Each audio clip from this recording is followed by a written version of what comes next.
අපි අද කතා කරන්න යන්නේ page number 35 manual එක ඔයගොල්ලෝගේ page number 35 system software operating system and utility programs කියන පාඩම.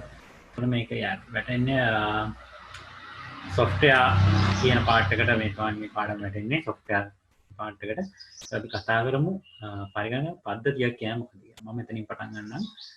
මේ slides වල නැහැ පරිගණක පද්ධතියක් කියන්නේ මොකක්ද කියලා.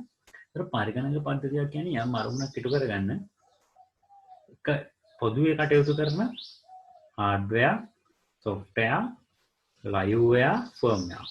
නැත්නම් දෘඩාංග, මෘදුකාංග, ස්තරාංග, ජීවාංග කියන කොටස් හතර.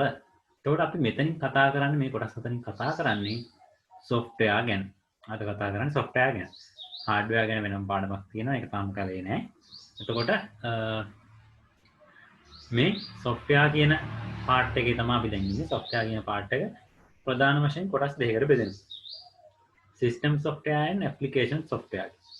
මම මතක් කරන්න පරිගණක පද්ධතියක් කියන්නේ යම් පොදු අරමුණක් ඉටු කරගන්න පොදුවේ කටයුතු කරන hardware, software, liveware, firmware කියලා කොටස් හතර. එතකොට මේ කින එකක් ගැන මම විස්තර කරන්නම්. ඉතින්ලා මම ගන්න software කියන part එක. software hardware කියන්නේ පරිගණකයේ සියලුම යන්ත්‍ර කොටස්. monitor එක, keyboard එක, mouse එක, ඒ වගේ දේවල් වලට තමයි මේ hardware කියලා කියන්නේ. එතකොට software කියන්නේ මෘදුකාංග. software වලට සිංහලෙන් වචන කියනවා නම් පරිගණකය තුළ ක්‍රියාත්මක වන සියලුම උපදේශ. එතකොට මේ පරිගණකය තුළ ක්‍රියාත්මක වෙන සියලුම උපදේශ ප්‍රධාන වශයෙන් කොටස් දෙකයි application software and system software කියලා. එතකොට මම දැන් software කියන එක application software system software කියලා බෙදුවනේ. එතකොට system software තව කොටස් තුනකට බෙදන්න පුළුවන්. ඒ තමයි language translators, operating systems, utility programs. එතකොට මොන මම බෙදුවා software කියන ප්‍රධාන කොටස් දෙකයි system software, application software, system software කොටස් තුනයි utility programs, language translators, operating systems කියන. අපි මෙතනින් කතා කරමු පළවෙනි එකම අපි system software කියන එක. එතකොට system software කියන්නේ පරිගණකයේ පාලනය කිරීමට පරිගණකයේ සාමාන්‍ය ක්‍රියාකාරීත්වය පවත්වා ගැනීමට දායක වෙන මෘදුකාංග. එතකොට මම කියන system software වලට උදාහරණ ඔයගොල්ලෝගේ කම්පියුටර් එකේ තියෙනවා Windows මම හිතන්නේ Windows Apple පරිගණකය පාවිච්චි කරනවා නම් තියෙනවනේ Mac OS එක නැත්තම් Windows OS එක තියෙන්නේ. සමහර අයගේ Linux උබුන්ටු තියෙන්න පුළුවන්. ඒව ගැන මම ඉදිරියට කතා කරනවා. operating system එකක් කියන්නේ මේ Windows කියන එක ඔයාලා simple මතකයෙන් තියන ඔයාලා දන්නවනේ Windows ගැන. ඒතර operating system කියන්නේ ඔන්න ඔය දේවල්ට operating system කියන එකට operating system නේ system software කියන ගණයට තමයි මම system software කියන එක තමයි නිර්වචනය කරේ. පරිගණක පාලනය කිරීමට පරිගණකයේ සාමාන්‍ය ක්‍රියාකාරීත්වය පවත්වා ගැනීමට උපකාරී වන මෘදුකාංග. එතකොට system software ප්‍රධාන කොටස් තුනයි. language translators, operating systems and utility programs කියන එක. එතකොට මම ඊළඟට නිර්වචනය කරන application software. application software කියන්නේ පරිගණකයේ යම් කිසි නිශ්චිත කාර්යයක් කරන්න අපි යොදාගන්න මෘදුකාංග වලට. උදාහරණයක් විදියට අපිට හිතමු අපිට presentation එකක් හදන්න ඕන කියලා. presentation එකක් හදන්න ඕන වෙනකොට අපි යොදාගන්නේ PowerPoint කියන software එක. එතකොට මේක application software එකක්. තව දෙයක් උදාහරණයක් ගත්තොත් එහෙම අපිට ෆොටෝ එකක් එඩිට් කරගන්න ඕන. ෆොටෝ එක එඩිට් කරනකොට අපි යොදාගන්නේ Adobe Photoshop. එතකොට මේකත් application software යම් කිසි නිශ්චිත කාර්යයකට තමයි එයා විශේෂිත වෙලා තියෙන්නේ. system software කියන්නේ ඒක නෙමෙයි. system software කියන්නේ පරිගණකයේ පාලනය කිරීමට සාමාන්‍ය ක්‍රියාකාරීත්වය පවත්වා ගැනීමට උපකාරී වන මෘදුකාංග වලට තමයි මේ system software කියලා කියන්නේ. system software ප්‍රධාන කොටස් තමයි utility programs, language translators and operating systems කියන part 3.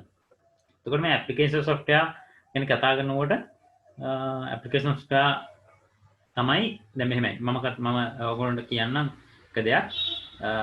ඔයගොල්ලෝ බලන්න 35 පිටුවේ මේ slide එකේ තියෙනවා පොඩි ෆොටෝ එකක් කියන්නේ පොඩි රවුමක් වගේ එකක්. එතකොට ඒකේ මැද තියෙනවා hardware ඊට පස්සේ තියෙන්නේ hardware ඊට පස්සේ system software ඊට පස්සේ application software.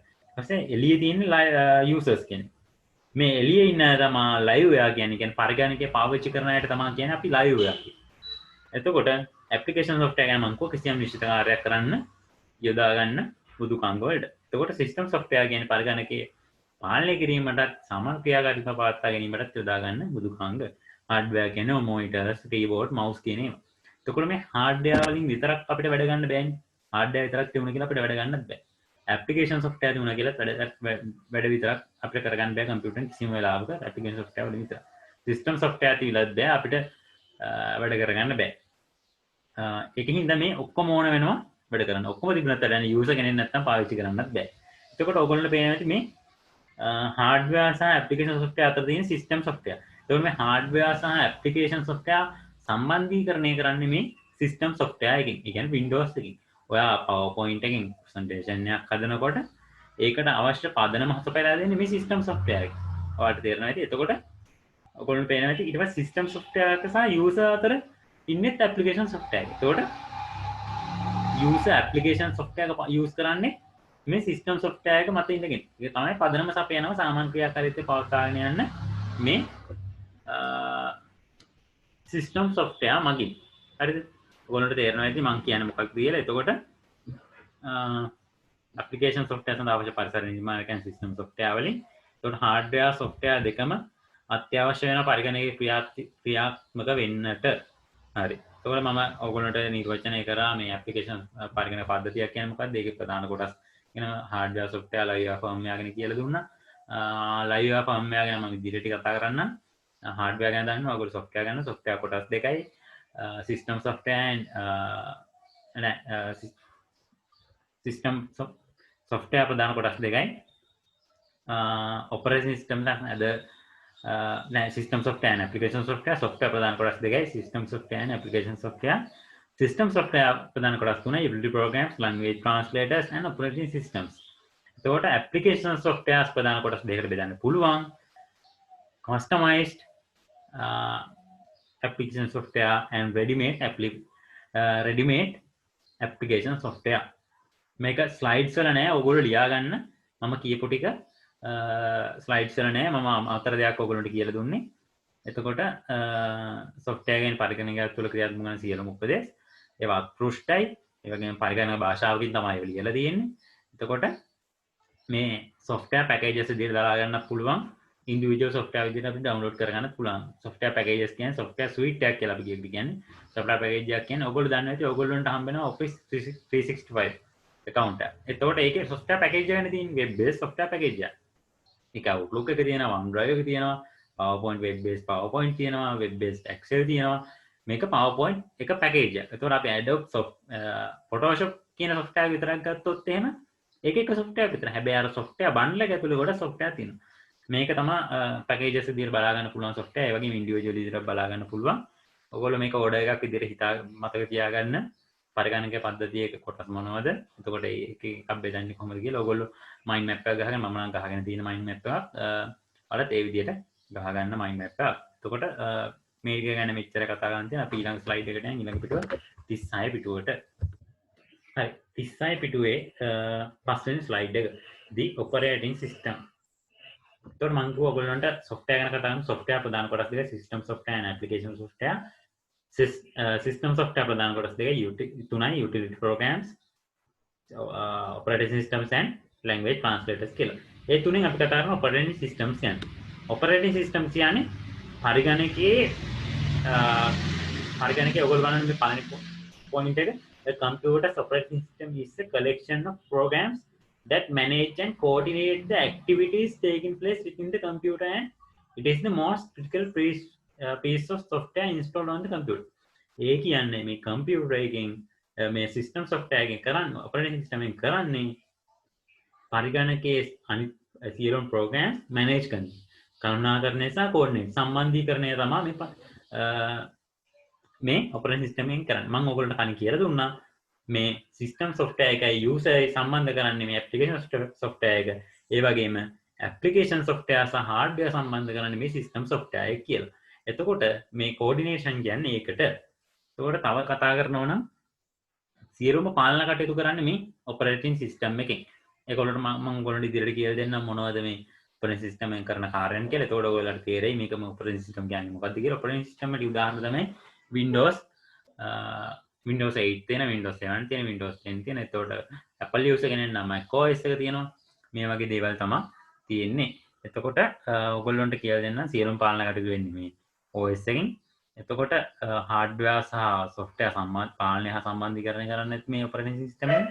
එතකොට දෙවෙනි බුලට් පොයින්ට් එක කියන්නේ කම්පියුටර් බූට් වෙන. ඒ කියන්නේ කම්පියුටර් එක ඔන් කරනකොට ඔන් වෙන්නේ මේ ඔපරේටින් සිස්ටම් එක හරහා. ඔයගොල්ලන්ට පේනවා ඇති කම්පියුටර් එක ඔන් කරනකොට Windows කියලා වැටෙනවා, Apple user කෙනෙක් නම් Apple කියලා වැටෙනවා. ඒතකොට මේ බූට් කරන කම්පියුටර් එකකින් launches the application software. මේ application software ක්‍රියාත්මක කරන්නේ මේ ඔපරේටින් සිස්ටම් එක මත. ඔපරේටින් සිස්ටම් එකට විධාන දුන්නම තමයි මේ application software run වෙන්නේ. Photoshop ඒ වගේ PowerPoint වගේ ඒවා රන් වෙන්නේ. එතකොට ඔපරේටින් සිස්ටම් එක අත්‍යවශ්‍යයි මේ කම්පියුටර් එක රන් වෙන්න. ඔපරේටින් සිස්ටම් එක නැතුව කම්පියුටර් එක භාවිතා කරන්න බෑ. ඔයාලා වගේ කම්පියුටරේ ඔපරේටින් සිස්ටම් එක අයින් කරොත් එහෙම ඔයාලට කම්පියුටර් භාවිතා කරන්න බෑ. හරිද? භාවිතා කරන්න පුළුවන් ඒත් අර භාවිතා කරන්න බෑ. ඒ කියන්නේ ඔපරේටින් සිස්ටම් එක නැතුව භාවිතා කරන්න බෑ. හાર્ඩ්වෙයාර් සහ ඇප්ලිකේෂන් සොෆ්ට්වෙයාර් අතර සම්බන්ධයක් එන්නෙත් නෑ. හાર્ඩ්වෙයාර් සහ යූසර් අතර සම්බන්ධයකුත් එන්නේ නෑ. එතකොට තුන්වෙනි බුලට් පොයින්ට් එක කියන්නේ මේ මම කියපු කතන්දර intermediate between the user and the computer. user සහ computer එක අතර මේ අන්තර් සම්බන්ධතාවය ගොඩනගන්නේ මේ operating system එකෙන්. ඒ වගේම system software සහ application software සහ hardware අතර සම්බන්ධීකරණය කරන මේ operating system එක හරහා.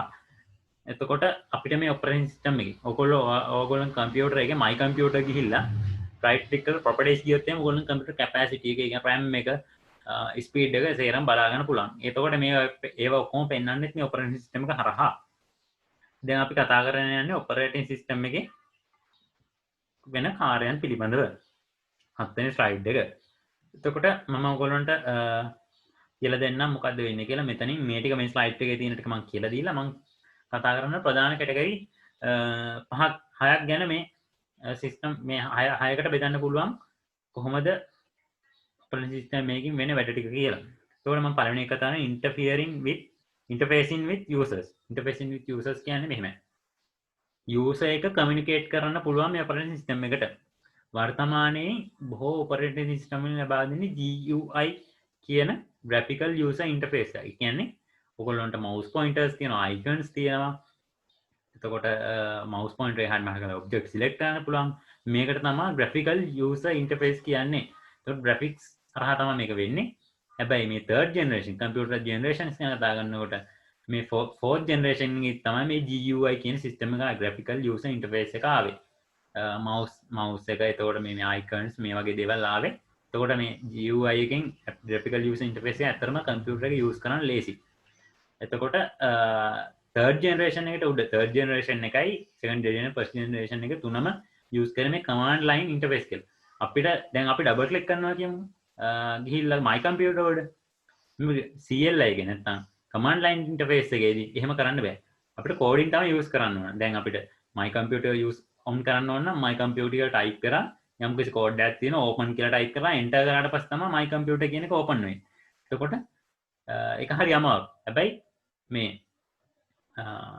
GUI කියන graphical user interface එක අපිට double click කරන්න විතරයි තියෙන්නේ. කිසිම code එකක් type කරන්න නැහැ, enter කරන්න නැහැ, කිසිම ප්‍රශ්නයක් නැහැ. ඒතකොට මේක ගොඩක් user friendly graphical user interface එක.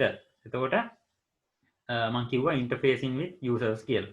අපිට computer එකට instructions දෙන්න ලේසි. අපි ඔන්න ගිහලා click කරනවා my computer උඩ my computer open කරන්න කියලා. එයා open කරනවා.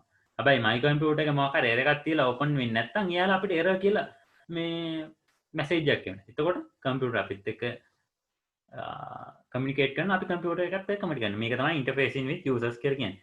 boot in the computer. මම කිව්වා computer එක on වෙන්නේ මේ operating system එක කියලා. boot වෙනකොට මේ operating system එකේ kernel කියලා මේ තියෙන essential portion of core of the operating system. kernel කියලා part එකක් තියෙනවා. ඒක main memory එකට RAM එකට load වෙනවා. RAM එකට load වෙලා තමයි open වෙන්නේ. RAM එකට යනවා. ඒ මතකය main memory එකට kernel කියන කොටස main memory එකට යනවා. එතකොට තමයි open වෙන්නේ. මේක තමයි කියන්නේ boot කරනවා කියලා. එතකොට boot වෙනකොට boot වෙලා අවසන්. boot වෙනවා කියන්නේ මේ computer එක on වෙන එක. simple. computer එක on වුණාට පස්සේ අපි දැන් mouse එකක් එහෙම connect කරලා තියෙනවා computer එකට. එයාට අග්ගාල අඳුර ගන්නවා mouse එක connect කරලා තියෙනවා. අපි USB device එක flash memory එකක් ගහලා තිබුණොත් එහෙම කම්පියුටර් එයා ඒකත් අඳුර ගන්නවා. මේකට කියන configuring devices කියලා. මේකත් එක්තරා විදිහක operating system එකක තියෙන වාසියක් configuring devices. අපිට ඊළඟට කතා කරන්නේ configuring devices ගැන. දැන් තියෙන කම්පියුටර්ස් ගොඩක්. ඒතකොට මේ OS එකේ තියෙන drivers කියලා කොටසක්. drivers device drivers කියලා. හරිද? එතකොට මේ තියෙන පළවෙනි පොත small programs called device drivers are used communicate with the devices such as monitors, printers, portable storage devices and keyboards. මේ keyboards එතකොට hardware එක communicate කරන්නේ මේ drivers හරහා. hardware සහ මේ operating system සම්බන්ධ කරන්නේ මේ drivers හරහා කියලා මතක තියාගන්නකො. එතකොට මේ drivers ගොඩක් දැන් අපි හිතමු අපි පෙන් එකක් කනෙක්ට් කරා කියලා ලැප් එකට කනෙක්ට් කරාම ඔයගොල්ලෝ දැකලා ඇති ඉන්ටර්ලයිසින් drivers කියලා ඔයගොල්ලෝගේ කම්පියුටර් එකේ කොනේ පොඩි මැසේජ් එකක් එනවා. ඒ පෙන් එකට අදාළ drivers operating system විසින් ලබා ගන්නවා. ඔටෝ ඉන්ස්ටෝල් වෙනවා. ගොඩක් අද කාලේ පරිගණකවල මේ හැම ඩිවයිස් එකකටම හරියන drivers ඇතුළට දාලා තියෙන. ඒ කියන්නේ operating system එක අඩංගු කරලා තියෙන. ඒකින් ගොඩක් ප්‍රශ්න වෙන්නේ නැහැ. නැත්තම් අපි මේ drivers ඉන්ටර්නෙට් එකෙන් ඩවුන්ලෝඩ් කරගෙන ඉන්ස්ටෝල් කළ යුතුයි. නැත්තම් පෙන් එක අපි කනෙක්ට් කරා කියලා පෙන් එක පෙන්වන්නේ මේ කම්පියුටර් එකේ මෙහෙම ප්ලග් වෙලා තියෙන පෙන්නක් කියලා. මේ drive එක ඉන්ස්ටෝල් කළා නම් තමයි අපිට පෙන් එක බලා ගන්න පුළුවන්, පෙන් එකත් එක්ක වැඩ කරන්න පුළුවන්, ඉන්ටරැක්ට් කමියුනිකේෂන් කරන්න පුළුවන්. මේ drivers මේ හරහා තමයි බොහෝ පරිගණකවල මේ common drivers, ඒ කියන්නේ හැම device එකකටම හරියන drivers දාලා තියෙන්නේ. ඒකින්ද ප්‍රශ්නයක් නැහැ. නැති වුණොත් අපිට ඩවුන්ලෝඩ් කරගන්න වෙනවා. මේකට තමයි කියන්නේ configuring devices කියලා. configuring devices කියලා මේ 8 වෙනි ස්ලයිඩ් එකේ කියන්නේ. එතකොට මේ driver CD packages විදිහට කියන්න පුළුවන්. ඔයගොල්ලන්ට original Windows ගන්නවා නම් ඒ Windows එක සමහර අවස්ථාවල CD එකක් එනවා drivers කියලා. ඔයගොල්ලෝ දැකලා ඇති ඒ අත්දැකීම තියෙනවා නම් ඔයගොල්ලන්ට කොහොමද කරන්න කියලා. හරිද? සමහර අවස්ථාවලදී plug and play. ඒ කියන්නේ දැන් පෙන් එකක් එහෙම අපි කම්පියුටර් එක කනෙක්ට් කරපු ගමන් plug and play කියලා කියනවා. ඒ කියන්නේ කම්පියුටර් කනෙක්ට් කරපු ගමන් වැඩ කරන්න පුළුවන්. මේ පහසුකම ලබා දෙන්නේ මේ operating system එකෙන්. configuring devices කියන්නේ devices හඳුනා ගැනීම. අපි monitor එකක් කනෙක්ට් කරත් mouse එකක් කනෙක්ට් කරත් එයාලා operating system විසින් ඒක හඳුනා ගන්නවා. මේකට තමයි කියන්නේ configuring devices කියලා. ඒකත් එක feature එකක්. managing network connections. ඕගොල්ලෝ තමන්ගේ laptop එකෙන් කනෙක්ට් කරනවා කියලා හිතමු ඉන්ටර්නෙට් එකට. එතකොට ඒ network එකකටනේ අපි කනෙක්ට් වෙන්නේ. Wi-Fi කියන්නේ network එකනේ. campus එකේ Wi-Fi කෙනෙක් නෙත්නම් ඒක network එකක්. network ගැන පාඩම ඉදිරියට තියෙන්නේ අපි කතා කරමු. network එකකට කනෙක්ට් වුණාට පස්සේ මේ network එක manage කරන්නේ. කළමනාකරණය කරන්නේ මේ operating system එක හරහා. මොන හරි update වෙන්න තියෙනවා නම් කියන්නේ යාවත් කාලින වෙන්න තියෙනවා. ඔයගොල්ලෝ දන්නවා ඇති ඔයගොල්ලෝ phone එකකට software update වෙනවනේ. ඒ වගේම computer එකකට update වෙනවා. එතකොට මේ network එක හරහා manage වෙන්නේ මේ software update වෙන්නේ. එතකොට අනිත් කම්පියුටර්ස් එක්ක network වෙලා තියෙනවනේ, සම්බන්ධ වෙලා තියෙනවනේ, ඒවත් එක්ක communication කරන්නේ, data හුවමාරු කරගන්නේ කොහොමද කියලා මේ operating system එකෙන් තමයි මේ සියලුම දේවල් manage කරන්නේ. එතකොට මේක connection එක network එක wire connection එකක් වෙන්නත් පුළුවන්, wireless connection එකක් වෙන්න පුළුවන්. කියන්නේ wire එකක් කරා computer එකට සම්බන්ධ වෙන්නත් පුළුවන්. ඔයගොල්ලෝ දැකලා ඇති ITRC lab එකේ තියෙන හැම computer එකකම wire එකකින් සම්බන්ධ වෙලා තියෙන්නේ. ඒතකොට අපි phone එකෙන් ගියොත් එහෙනම් phone එකෙන් අපි wifi වලට connect වෙන්නේ campus එකේ කේබල් එක කරා නෙවෙයි අපි Wi-Fi වලින් කනෙක්ට් වෙන්නේ. මේක RAN සහිත සහ RAN සහිත කියන්නේ ඒකට තමයි. එතකොට managing and monitoring resources and jobs. ඔයගොල්ලෝ දන්නවා කම්පියුටර් එකට එකවර ගොඩක් කාර්යයන් කරන්න පුළුවන්. ඔයගොල්ලෝ හිතන්නේ ඔයගොල්ලෝ ෆිල්ම් එකක් බලන ගමන් පෙන් එකකින් කොපි කරන්න දානවා මොකක් හරි ෆිල්ම්ස් ටිකක් පෙන් එකට කොපි කරනවා. අපි ෆිල්ම් එකක් බලනවා. ඒතකොට মাল্ටි ටාස්කින් නේ. එතන දෙකක් වෙනවනේ. එතකොට හැබැයි CPU එකකට කරන්න පුළුවන් එකවර එක කාර්යයක්. මේ operating system එකෙන් තමයි ඒකට මේ කාර්යයන් අතර මාරු වෙන්නේ CPU කාර්යයන් අතර මාරු කරන්න උදව් කරන්නේ මේ operating system එක. operating system එක තමයි මේ සීමිත සම්පත් කාර්යක්ෂම උපයෝජනය කරන්නේ. සරලව කිව්වොත් එහෙනම් කාර්යක්ෂම උපයෝජනය කරන්නේ මේ operating system එකෙන්. multitasking වලට උදව් කරන්නේ මේ operating system එක. ඔයගොල්ලෝ මම කතා කරන 9 වෙනි slide එක. ඒකට කියවලා බලන්න මේ software manage කරන්නේ disk space එක disk space කියන්නේ hard drive එකේ space එක manage කරන්නේ hard drive එකේ තියෙන space එක manage කරන්නේ ඒ වගේ memory එක main memory එකට දත්ත ගෙන එනවා main memory කියන්නේ RAM එකට දත්ත ගෙන ප්‍රමාණය RAM එකේ සීමිත ප්‍රමාණයක් තියෙන මතකේ ඒ මතකේ manage කරගන්න කළමනාකරණය කරන්න ඒ සීමිත සම්පත් ප්‍රමාණය උපයෝජනය කරන්න කාර්යක්ෂම මේ operating system එකෙන් හරි එතකොට තව ඊළඟට තියෙන 10 වෙනි ස්ලයිඩ් එකේ ෆයිල් මැනේජ්මන්ට් කියලා ෆයිල් මැනේජ්මන්ට් කියන්නේ ඕගොල්ලෝ හිතන්න PowerPoint presentation එකක් හදනවා PowerPoint presentation එකක් හදලා අපි save කරනවා save කරනකොට operating system එකෙන් තමයි මේ save කරන්නේ operating system එක හදලා file system එකක් දෙන FAT කියලා තියෙන NTFC කියලා දෙන ඒ වගේ file system එකක් යටතේ එයා operating system එක ගිහලා මේ hard drive එක මේක තැම්පත් කරනවා හැබැයි අවශ්‍ය වෙලාවට අපිට අයම hard drive එකෙන් ඒක අරන් දෙනවා මේක තමයි operating system එකෙන් කරන්නේ ෆයිල් සේව් කිරීම සහ අවශ්‍ය වෙලාවදී අරන් දීම. හරිද?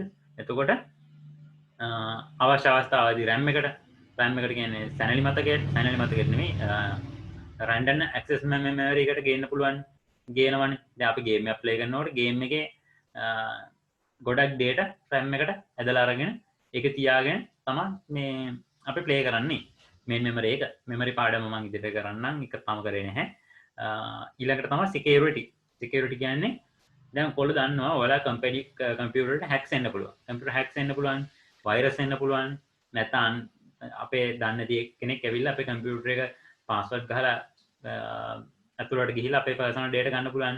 මේකට තමයි security කියන්නේ. එයාගේ biometric characteristics read කරන්න පුළුවන් හැකියාව තියෙන සමහර කම්පියුටර් වල fingerprint තියෙනවා. ඇඟිල්ල තිබ්බට පස්සේ open වෙනේව තියෙන සමහර කම්පියුටර්ස් වල face unlock තියෙනවා. තමන්ගේ මූණට විතරයි unlock වෙන්නේ. ඒ වගේ දේවල් තියෙනවා. තව එතකොට මේ වෛරස් වලින් ආරක්ෂා වෙන විශේෂයෙන්ම කම්පියුටර්ස් වල Windows වල තියෙනවා firewall කියලා එකක්. මේකෙදි අනවශ්‍ය වෛරස් පරිගණනයට එම වළක්වනවා. firewall එකෙන් කරන්නේ ඒක. ඊට මේ security එක ගැන ගොඩක්ම කන්සර්න් කරනවා මේ operating system එකෙන් security threats එන්න දෙන්නේ නැහැ. privacy issues වෙන්න දෙන්නේ නැහැ. මේ වගේ දේවල් මේ operating system එකෙන් වෙනවා. එතකොට security එක ගැන කතා කරන්න තියෙන එච්චරයි. operating system එකට මේ password computer password එතකොට biometric characteristics and security procedures to limit access to the computer and system resources to only authorized users බලයලත් අයට විතරයි මේ කම්පියුටර් එක යූස් කරන්න දෙන්නේ මේ operating system එකෙන් මේක තමයි කියන්නේ වැඩි දෙයක් කතා කරන්නේ නැහැ ඔයගොල්ලෝ මේව දන්නවා ඒක මම ඔයගොල්ලන්ට කිව්වා එතකොට මේ operating system එකෙන් තව managing hardware manage කරනවා මම කිව්වනේ ඔයාලට මේ hard එකේ space එක මේ මම අලුතෙන් දෙයක් කියන්නේ මේක නෑ මේ ස්ලයිඩ්ස් වල managing hardware කියන එක managing hardware කියන්නේ ඔයගොල්ලෝ දන්නවා hard එකේ space එක සීමිතයි මේ සීමිත space එක කාර්යක්ෂම ප්‍රයෝජනය කරන්න මේ operating system එක යොදා ගන්නවා. එතකොට managing software කියන්නේ multitasking කියන එක. multitasking කියන එක මම ඔයාලට කියලා දුන්නානේ. කම්පියුටර් එකවර ගොඩක් දේවල් කරනවා. ගොඩක් කාර්යයන් කරනවා. ෆිල්ම් එකක් බලන ගමන් පෙන් එකකට මොකක් හරි කොපි කරනවා. නැත්නම් ගේම් එකක් ගහන ගමන් ඉන්ටර්නෙට් ඇක්සස් එක මොකක් හරි ඩවුන්ලෝඩ් වෙන්න දානවා. ඒතකොට multitasking නේ. හැබැයි CPU එකට එකවර එක කාර්යයක් කරන්න පුළුවන්. මේ කාර්යයන් අතර මාරු කරන්නේ මේ operating system එක. මේ multitasking කියන්නේ ඒකට. මේක තමයි මේකෙන් operating system එකෙන් තමයි මේ multitasking කරන්නේ. හරිද? මේක ඒ තියෙන්නේ 11 වෙනි පිටුවේ එක තියෙන්නේ. එතකොට හරි. එච්චරයි කරන්න තියෙන්නේ. අපිට එච්චරයි කතා කරන්න තියෙන්නේ මේ operating system කියන්නේ operating system එකට උදාහරණ තමයි Ubuntu Linux Windows මම ඉදිරියට කතා කරන්න. ඒව ගැන. හරි. අපි කතා කරමු 10 වෙනි ස්ලයිඩ් එක 12 වෙනි ස්ලයිඩ් එක. command line versus graphical user interface මම ඔයගොල්ලන්ට කියලා දුන්නේ CLI එක GUI එකකින් ගමන්ද මේ GUI CLI එකේ ඉන්ටර්ෆේස් එකක් තමයි මේ තියෙන්නේ මේ කළු පාට කොටුවක තියෙන්නේ 37 වෙනි පිටුවේ 12 වෙනි ස්ලයිඩ් එකේ ඔයගොල්ලෝ පේන කළු පාට කොටුව එකේ තියෙන්නේ අකුරු වගේක් විතරයි මේ තියෙන codes වලින් තමයි අපි හැමදේම කරන්නේ codes වලින් තමයි file open කරන්නේ my computer එක select කරන්නේ format කරන්නේ හැමදේම කරන්නේ මේ codes විදාගෙන ඒ codes මතක තියාගන්න මේ වගේම codes හරියට type කරේ නැත්නම් අපිට ඒක ගන්න බෑ. හැබැයි මේ graphical user interface එක ඔයගොල්ලෝ පේනට icons තියෙනවා double click කරන්න හරිම ලේසි මේ වගේ මේ කම්පියුටරේ වැඩ කරන්න graphical user interface එක. හැබැයි CLI එකේ වැඩ කරන්න අමාරුයි. හරිද? ඒක තමයි command line interfaces and GUI කියන එකේ graphical user interface එක වෙනස. ඒ වගේම CLI command line interface එක ආවේ third generation එක උඩ. third generation එක, second generation, first generation. fourth generation එකේ ඉඳලා තමයි GUI කියන එක ආවේ, graphical user interface එක. හරි. එතකොට මේ command line interface එකේදී මේ prompt කියලා දෙනවා. prompt එක තුල තමයි මේ හරියට මේ syntax එක නිවැරදිව ඇතුළත් කරන්න ඕනේ. නැත්නම් හරියට syntax කියන්නේ code එක ඇතුළත් කරන්න ඕන. නැත්නම් මේක open වෙන්නේ නැහැ. ඔයගොල්ලෝ open කියලා ගහුවොත් my computer space එක open කියලා code එක හරියට ගහන්න ඕන නම් කියලා ඉතින් ඔයගොල්ලෝ space එක නැතුව ගහුවොත් my computer open වෙන්නේ නැහැ. ඒ වගේ තමයි. හැබැයි GUI වලදී එහෙම නැහැ. double click කරා open වෙනවා. lazy type කරන දෙයක් නැහැ. කිසිම දෙයක් නැහැ. එතකොට අපිට ඊළඟට කතා කරන්න තියෙන්නේ ඊළඟ පිටුවේ 38 වෙනි පිටුවේ 13 වෙනි ස්ලයිඩ් එක types of operating systems ගැන. personal computer operating system. personal computer කියලා දන්නවනේ. කියන එක දන්නවනේ. එකවර එක් පුද්ගලයෙකුට පමණ භාවිත කරන්න පුළුවන් පරිගණක වලට තමයි මේ personal computer operating systems කියලා කියන්නේ. එතකොට මේ personal computer වල තියෙන operating systems වලට කියනවා අපි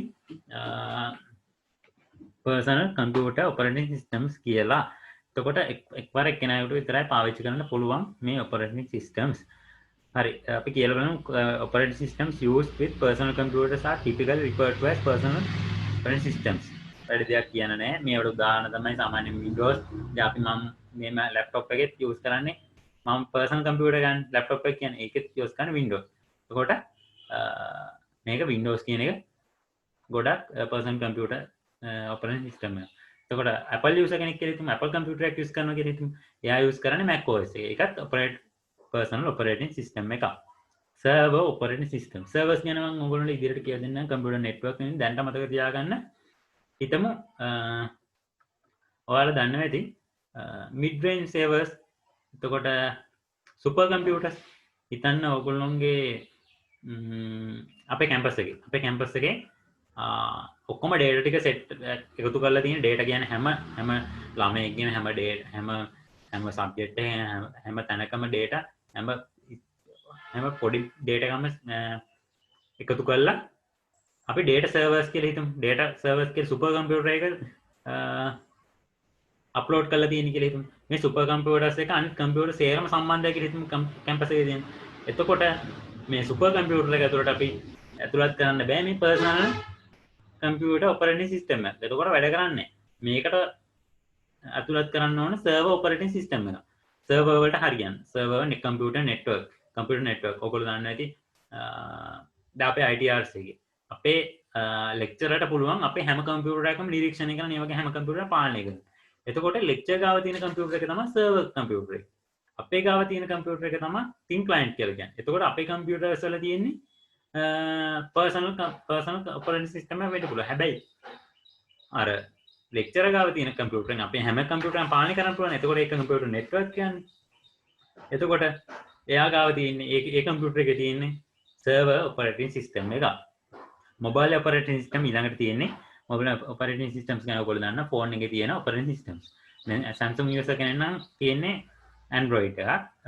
තව Windows operating systems තියෙන phones තියෙනවා. Apple users ලගේ තියෙන්නේ iPhone Apple users ලගේ තියෙන්නේ i මේව එකක් නේ කියන්නේ මේ Apple corporation ඉන්දී OS එක ගන්න Apple OS එකනේ. හරිද? embedded operating systems. ඔයගොල්ලෝ දන්නවා ඔයගොල්ලෝ embedded computers වලට උදාහරණ තමයි ඔය car එකේ music player එක ඒ වගේ දේවල්. එතකොට washing machine එක, AC machine එක, ඒ වගේම තව කතා කරොත් එහෙම මහන මැෂින් තියෙනවා ඩිජිටලයිස් කරපු ඒ වගේ දේවල් වලට කියන්නේ embedded operating systems කියලා. එතකොට operating systems වල උදාහරණ තමයි MS DOS, Linux, Windows Server, Windows 7, 8, Ubuntu, Mac, ATM, calculator, calculators වල තියෙනවනේ සමහර OS එකක් තියෙනවනේ. ඒකත් Android වෙන්න පුළුවන්. ගොඩක් දියුණු calculators වල තියෙන්න පුළුවන්. එතකොට මම කියන්නම් embedded computers වල තියෙන උපකරණ embedded computers වල උදාහරණ kiosks, cash registers, cars, consumer electronics and other devices. මේ වගේ operating system එකක් තියෙනවනේ. එකෝ මේවට දාන්න පුළුවන් Android operating system එක නැත්නම් Windows operating system එකක්. හරිද ඊළඟට අපි ස්ලයිඩ් එක කතා කරන්න තියෙන ඊළඟ ස්ලයිඩ් එක කතා කරන්න තියෙන්නේ 14 වෙනි ස්ලයිඩ් එක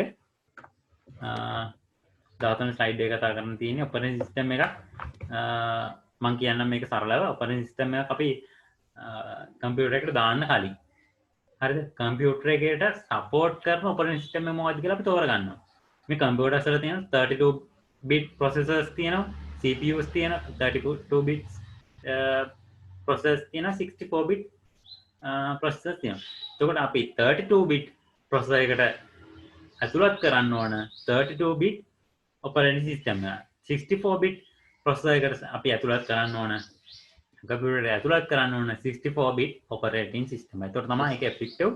එතකොට බලමු ඒක තමයි මෙතනින් කියන්නේ. හරි. ඒතකොට අපිට operating systems ගැන තමයි ඊළඟට කතා කරන්න තියෙන්නේ. DOS operating system එක DIX operating system කියලා සරලව කියන්න පුළුවන්. මේක IBM computers වල තමයි use කරලා තියෙන්නේ. මේක පරණම OS එකක්. එතකොට IBM compatible PCs IBM microcomputers එතකොට මම කියවනේ ඔයගොල්ලෝ command line interface එක ගැන මේකදී use කරලා තියෙන command line interface එකක් මේක කාලේ 1980 සහ 1994 කාලේ තමයි තිබිලා තියෙන්නේ ඒ ටික තමයි DOS ගැන කියන්න තියෙන්නේ හරිද ඊට පස්සේ Windows ගැන ඔයගොල්ලෝ මටත් වඩා හොඳට ඔයගොල්ලෝ ගොඩක් දන්නවා Windows ගැන Windows තමයි අද 90%ම මාකට් එකේ භාවිතා වෙන operating system එක මේක Microsoft Corporation එකෙන් තමයි දෙන්නේ Microsoft company එකෙන් එතකොට Windows වලට අදාළ Windows server තියෙනවා Windows මම ඔයගොල්ලන්ට කලින් කිව්වනේ server computers වලට Windows server කියලා වෙනම operating systems තියෙනවා එතකොට Windows embedded industry pro කියලා තියෙනවා industry pro කියන්නේ industry එකට කාර්මික කියන්නේ company වලට වගේ industry pro එක තමයි යොදාගන්නේ නැත්නම් අපිට ඔය යොදා ගන්න පුළුවන් අපේ personal computers වලට Windows 7 8 10 වගේ ඒවා එතකොට හරි එක versions තියෙනවා Windows වල මේ ඔයගොල්ලෝ පේනවා ඇති 17 පිටුවේ Windows 7 Windows 8 Windows 95 Windows 3 ඒ වගේ Windows 8 Windows 8.1 ගොඩක් ඒවා තියෙනවා Microsoft එකෙන් තමයි දෙන්නේ මේක මිලදී ගත යුතු software එකක් මොකද මේක මේ නිකන් දෙන්නේ නැහැ ඒගොල්ලෝ අපිට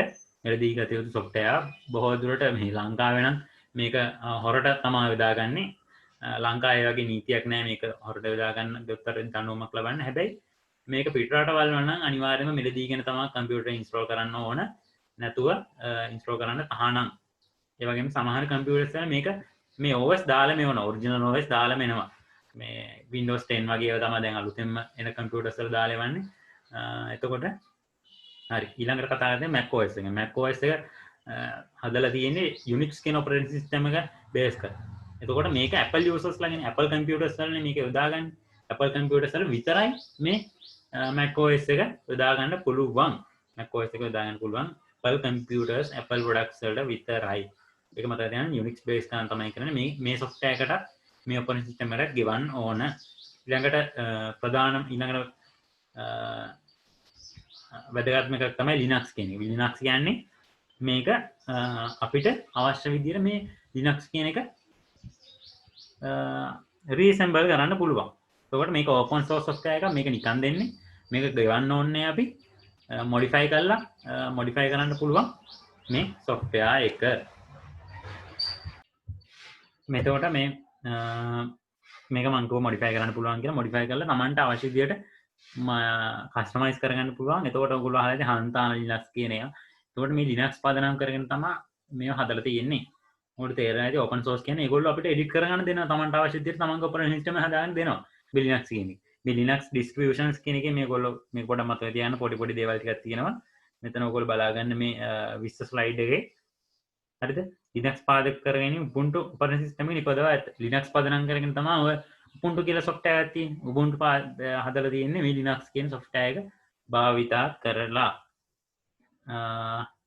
නෑ Linux පාදක කරගෙන තමයි Ubuntu හදලා තියෙන්නේ Ubuntu software එක හරිද Ubuntu operating system එක එතකොට මේකෙත් තියලා තියෙන්නේ කලින් තිබෙන command line interface එකක් දැන් හැබැයි GUI එකට ඇවිල්ලා තියෙනවා හරිද graphical user interface එකට මේකට අපිට Unix software ගැන කතා කරන්නේ Unix එක කියන්නේ 1960 තමයි මේක හොයාගෙන තියෙන්නේ AT&T Bell Laboratories as an operating system for mid-range service වලට තමයි මේක යොදාගෙන mid-range service කියන්නේ අර ලොකු කම්පැනිස් වල රාජ ඕගනයිසේෂන්ස් වල data collect කරගන්න යුනිවර්සිටිස් වගේ දේවල් වල data ගබඩා කරලා තියාගන්න සර්වර්ස් වලට කියන්නේ කම්පියුටර්ස් වලට කියන්නේ මේ mid range servers කියලා. මේවට high enterprise class servers කියලා කියනවා, high end servers කියලා කියනවා. ඔයගොල්ලෝ මේක පළවෙනි පාඩම ඉගෙන ගන්න ඇති කියලා මම හිතනවා. එතකොට මම අර කතා කරපු Windows server computers වල mid range super computers වගේ server වලට නැත්නම් network computer networks වල ප්‍රධාන කම්පියුටර් එක සර්වර් කම්පියුටර් එකට ඉන්ස්ටෝල් කරන්න තමයි මේ Windows server කියන operating system එක තියෙන්නේ. හරිද? එතකොට මේ corporate networking වලට තමයි මේක දාගන්නේ. ඔයගොල්ලෝ දැකලා ඇති release includes different releases includes කියලා මේ දීලා තියෙනවා server computers server Windows server වර්ග Windows server 2003 R2 ඒ වගේම මතක තියාගන්න Windows server 2016 ඒ වගේම මතක තියාගන්න operating system for handheld PCs and mobile devices 23 පිටුව Windows mobile ඔයගොල්ලෝ දැකලා ඇති ඉස්සර දැනුත් එනවා Windows mobiles ප්‍රචලිත වුණේ අනිත් Android වලට වඩා එක පොඩ්ඩක් user friendly නැහැ කියලා ගොඩක් අය කියනවා. ඒක හින්දා ඔයාලා පාවිච්චි කරලා ඇති කියලා මම හිතනවා. ඒතකොට Windows mobiles වල තමයි මේ Windows operating system එක දාන්න තියෙන්නේ. Android Samsung වගේ Samsung නැත්නම් Huawei වගේ ෆෝන් වල මේ Android එක තමයි දාගෙන තියෙන්නේ. Linux කියන operating system බේස් කරන් තමයි මේ Android කියන operating system එක හදලා තියෙන්නේ. iOS කියන්නේ Apple users. Apple phone වල iOS තමයි තියෙන්නේ. මේවා අප්ඩේට් වෙනවා. මේක පොඩ්ඩක් security අතින් ඉහළයි. Apple iOS කියන එක security ගැන ගොඩක් හිතලා තියෙනවා. ඒ වගේම user friendly ගැන ගොඩක් හිතලා තියෙනවා. මේ iOS එකේදී BlackBerry operating system එක මම නම් පාවිච්චි කරලා නැහැ. මේ BlackBerry කියන operating system එක BlackBerry phone කියලා ඉස්සරහව BlackBerry phones වල තමයි මේ operating system එක තිබිලා තියෙන්නේ. Windows embedded. එතකොට Windows embedded මම කිව්වා embedded computers වල මේවා Windows embedded කරලා තියෙන embedded කියන්නේ කාවැද්දු පරිකරණක. පරිකරණක කාවැද්දපු දේවල් තියෙනවනේ. ඔයගොල්ලෝ දන්නවා කායිකේ ඩෑෂ්බෝඩ් එක පරිකරණක පද්ධතිය යන්නේ තියෙන්නේ එතන. තනිකර පරිකරණකයක් නොවුනත් යම්කිසි කාර්යයකට යොදා ගන්න පුළුවන් විශේෂ කාර්යයකට යොදා ගන්න පුළුවන් කම්පියුටර් ගන්න එතන තියෙන්නේ. එතන වේගය පෙන්වනවා. එතකොට පෙට්‍රල් කොච්චර තියෙනවද කියලා පෙන්වනවා. මේක කම්පියුටර් එකක්. කම්පියුටර් එකේදී වෙන්නේ එතකොට මේ වගේ කම්පියුටර්ස් වලත් යොදලා තියෙන්නේ මේ Windows කියන operating system එක. ඒකට Windows embedded operating systems මේකේ උදාහරණ තියෙනවා.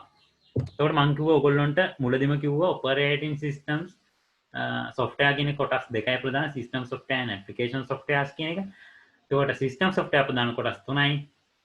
operating systems, language translators and utility programs.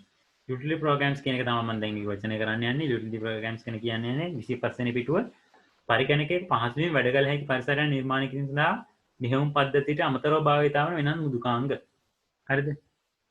managing and maintaining the computer system. කළමනාකරණය සහ කියන්නේ maintain කරන්න මේක utility programs යොදා ගන්නවා. Many utilities are bullet into operating systems. මේ operating system එක ඇතුළම utility programs ඇතුළත් කරලා තියෙනවා. ඔයගොල්ලෝ දන්නවා ඇති disk formatting. format කරන ආකෘතිකරණය සහ disk partitioning කියන එක පංගු බෙදීම කියන එක ඔයගොල්ලෝ ඉගෙන ගන්න නැති කියලා මම හිතනවා. මම කරන්නම් ඉදිරියට ඉදිරි පාඩම් වලදී ඒක වරන් disk partitioning සහ disk formatting කරන්නත් disk format කරන්න යොදාගන්න software මේ utility programs කියලා කියන තව virus. firewall එක තියෙනවනේ computer එකේ. firewall කියන්නේ virus එක එන්නේ නැති වෙන්න virus guard එක. virus guards එතකොට මම තව කියන්නම් මේ utility programs වලට උදාහරණ ඔයගොල්ලෝ ලියා ගන්න. file search. file එකක් අපිට search කරන්න ඕන නම් file search තියෙන diagnostic systems. diagnostic systems කියන්නේ පරිගණකයේ මොකක් හරි වැරද්දක් තියෙනවා නැත්නම් අඩුපාඩුවක් තියෙනවා ඒක හොයන්න diagnostic systems දාගන්න backup. backup කියන්නේ hard එකේ මොන හරි delete වුණොත් එහෙනම් අපිට ආයෙත් ගන්න පුළුවන්. backup කරන්න පුළුවන් hard එක. backup softwares තියෙනවා. එතකොට file complex zip වගේ files zip WinRAR ඔයගොල්ලෝ දන්නවා ඇති දන්නවනම් කමන්නේ නැත්නම් ඒව ගැන හිතන්න එපා. file compress කරන්න කියන්නේ file එක හකුලනවා වගේ. අපිට ඊට පස්සේ double click කරලා install කරලා file එක අයිමත් දිග යනවා. compress කරන්න පුළුවන්. ඊට disk scan. අපිට scan කරන්න පුළුවන් virus වලට මේ සමහර අවස්ථාවලදී hard එක virus තියෙනවද කියලා. එතකොට ඒව තමයි ඔයගොල්ලන්ට කියන්න තියෙන්නේ. තව තියෙන ඩිස්ෆ්‍රැග්මන්ට් කියන්නේ ගම මම ඔයගොල්ලෝට කියලා දෙන්නම්. ඩිස්පාර්චනින් ටාස්ක් මැනේජර් මේවත් යුටිලිටි ප්‍රෝග්‍රෑම්ස් කියලා කියන්න පුළුවන්. මේක ඇප්ලිකේෂන් සොෆ්ට්වෙයාර්ස් වලට වඩා ගොඩක් වෙනස්. ඇප්ලිකේෂන් සොෆ්ට්වෙයාර්ස් වලට වඩා ගොඩක් වෙනස් වෙන්නේ මේ ඇප්ලිකේෂන් සොෆ්ට්වෙයාර්ස් වලට වඩා මේවා කම්ප්ලෙක්ස්. මේ යුටිලිටි ප්‍රෝග්‍රෑම්ස් වල සංකීර්ණයි. මේවා යොදාගන්නේ මේ ඔපරේෂනල් ඇක්ටිවිටීස් වලට. මේ ඔපරේෂනල් ඇක්ටිවිටීස් කියන්නේ ඩේ ටු ඩේ ඇක්ටිවිටීස් වලට තමයි මේවා යොදාගන්නේ විශේෂ කාර්යකර නෙවෙයි. එතකොට ඊළඟට මම කතා කරන්නේ ලැන්ග්වේජ් ට්‍රාන්ස්ලේටර්ස් ගැන. එතකොට සිස්ටම් සොෆ්ට්වෙයාර්ස් මෙතන ඉවර වෙනවා ලැන්ග්වේජ් ට්‍රාන්ස්ලේටර්ස් ගැන කතා කරාම. මේ ලැන්ග්වේජ් ට්‍රාන්ස්ලේටර්ස් කියන්නේ දැන් පරිගණක වල භාවිත වෙන්නේ මේ මිනිස් භාෂාවට නෙවෙයිනේ. එතකොට අපි දැන් මේ කමාන්ඩ් එකක් පරිගණකයට තේරුම් ගන්න පුළුවන් වෙන්න හරවන්න ඕන, බිඳුවකට හරවන්න ඕන. මේකට තමයි කියන්නේ මේ ලැන්ග්වේජ් ට්‍රාන්ස්ලේටර්ස් කියලා. මේවට උදාහරණ තමයි assembler කියලා තියෙනවා, compiler කියලා තියෙන interpreter. assembler, compiler, interpreter. උදාහරණ assembler, compiler, interpreter. මේ computer language translators වලට උදාහරණ.